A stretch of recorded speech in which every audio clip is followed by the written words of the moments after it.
Hello everyone, welcome back to Technocrat NJ, and I'm Namya here with another Python tutorial for you. Today I'm going to tell you about date time. The date time is the combination of two words, which is date and time. So date will tell you which date is it, and time will tell you what is the time. So I'll tell you how you can use this in Python. So first of all, we'll open Python and then we will import date time. And for example, if you want someone to enter his day, month and year of birth, so this is how it can be used. And you can even use it if you want to check what is the time right now and day. So first I will teach you that how you can check somebody's day of birth and month and year of birth.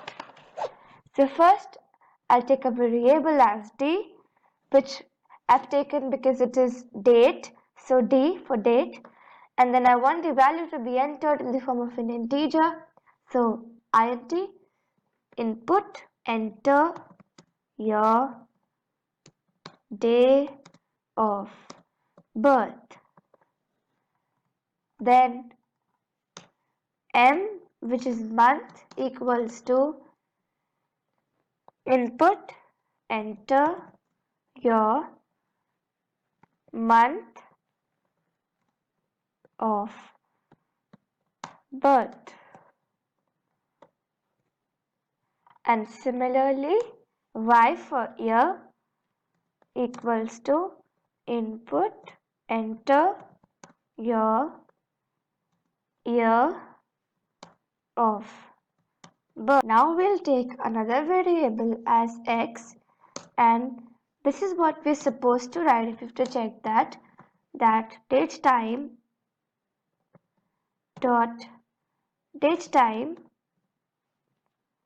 and then in the bracket you have to write what else it will bring is year, that is y, comma m, comma d, and like if you want to add hours, milliseconds, seconds, you can add that also, but no one would remember that which hour they were born at or seconds.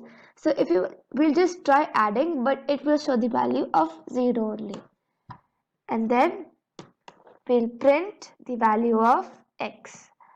So print x.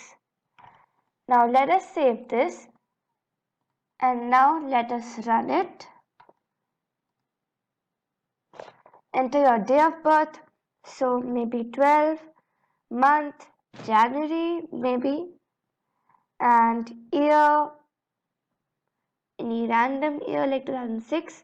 So it shows 2006 1 12. That means I added year first, so 2006 is the year, 1 is the month and 12 is the date, and it defaultly shows the hour, minutes and seconds, and if you go further it will show the milliseconds also. So I hope you like this. Please like this video and subscribe my channel. Thank you everyone.